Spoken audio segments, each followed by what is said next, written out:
My name's Simon, I'm from England, but I've lived in America for the past 10 years, so that has made me Australian. I don't know how that happened. I love it in America, though, I really do. People are always like, how can you like living in America? It's so dangerous, and there's no health care. And it's like, yeah, sure, we may have all those things. But I'll tell you what else we have. We have Ford F-150 trucks, the size of a small bungalow. And we have pharmaceutical ads where I don't care what product they're promoting, but I love seeing a bitch smile. And we have mass shootings in the second largest city in Arizona. And when I make jokes about it, people say it's too soon. And I say it's actually pronounced Tucson. And we have the tri-state area. And I don't know what 3 states that's referring to. But they talked about it a lot on Phineas and Ferb when I was young. And we have currency, which is all the same color, which means I have to look at the face of the founding father before I tell the homeless guy, sorry man, I got nothing on me. And we have our worst towns named after great cities from all around the world, which is the best insult this country has. Because what's funnier than someone from Ohio meeting someone from Greece and being like, you're from Athens? No way. Me too. And we have cicadas every 17 years that show up every 2 years. And we have the driving app Waze, where when Google Maps is like, this drive is gonna take you 5 hours and 15 minutes, Waze is like, you can make it in 3.5 if you're not a pussy. And we have the yard as a unit of measurement, and when all the Europeans are like, a yard is 91.4 centimeters, every American's like, nah, a yard is from here to here, that's a yard, okay? And we have just so many gay people, which is fine. And we have just so many dogs. We have big dogs and little dogs, and we have cute dogs and ugly dogs, but we also have Snoop Dogg, and we have Dr. Dog, and we have the Costco $1.50 hot dog.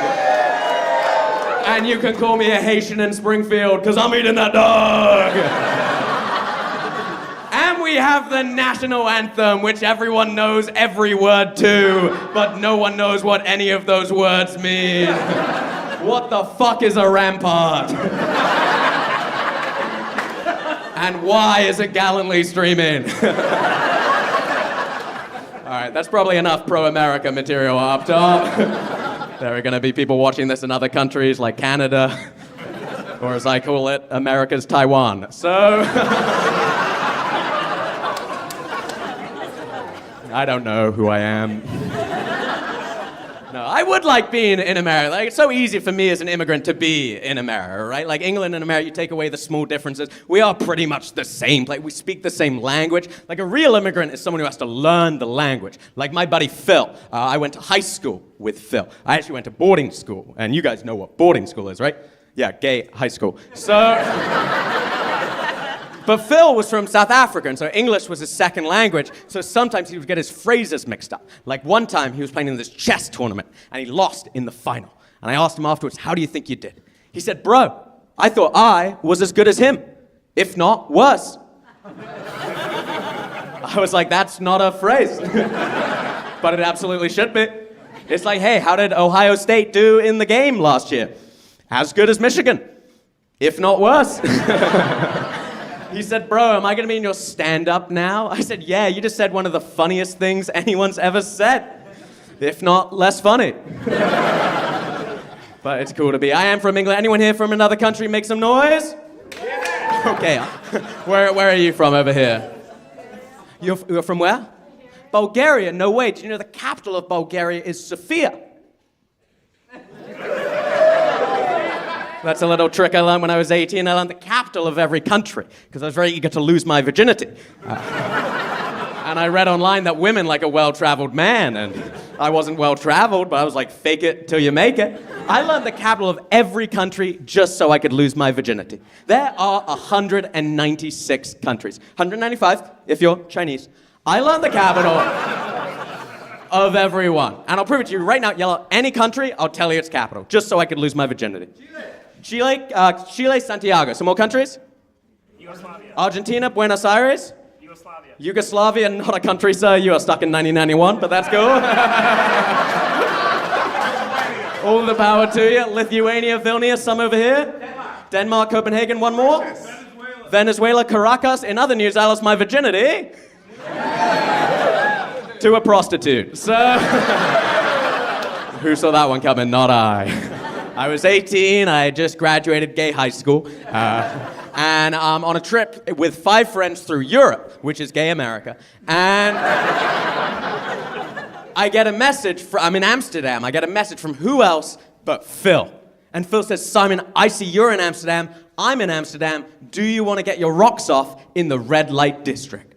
I say, absolutely not, Phil. That kind of life is not for me. No, thank you. But then he says, come on. And I'm like, okay. So, we meet up in the red light district, and we see this one woman, and she is the most beautiful woman I have ever seen. She's female. And so I go up, and I knock on her door, and she lets us into her office. And I'm like, hi, my name is Simon, this is my companion Phil, it is a pleasure to meet you. She says, take your pants off. We take off our jeans. She says, and your underpants. I'm like, oh, no. I don't want to do this with Phil, right, Phil? And I look at Phil, and Phil's got his dick out.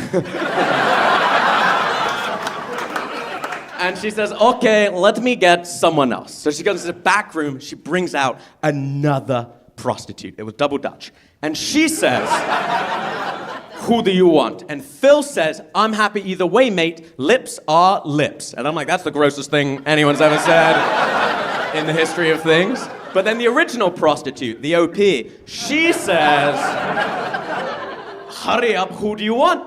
And I'm like, I guess I've known you for longer. And so the other prostitute, she leaves with Phil into the back room. As she's leaving, she turns around, she looks at me, she says, fuck you. I say, you wish. I'm left with this. I'm left with this lady. I take off my underpants. I put the money on the table and we have sex. I don't know if you've ever lost your virginity to a prostitute, but your mind, it kind of races through all these thoughts all at once. It's kind of like, do we kiss? If I go down on you, do I get 50 euros back? You don't. And so we finish, I finish, and that was how I lost my virginity. Afterwards, we clean up, we shake hands. I say, that was my first time. And she says, with a prostitute? I say, sure. But then I'm like, no, that was my virginity. I know it probably wasn't special for you, but it was kind of special for me. At the same time, it just feels kind of wrong not to know anything about you. Like, can I hear about your life, like who you are? I'll never forget what she said. She said, my name is Elena. I am 34 years old. I have worked as sex worker for 8 years. I come over from Croatia with my 2-year-old child. It is good work. It is legal work. Because it is legal work, I feel safe. I feel protected. I don't necessarily enjoy the work, but who enjoys work? We do the work to provide for our families, and anyone who looks down on sex work should really be looking down on themselves.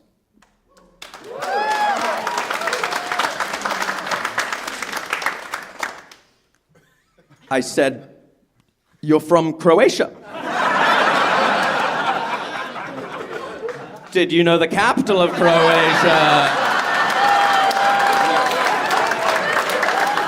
is Zagreb?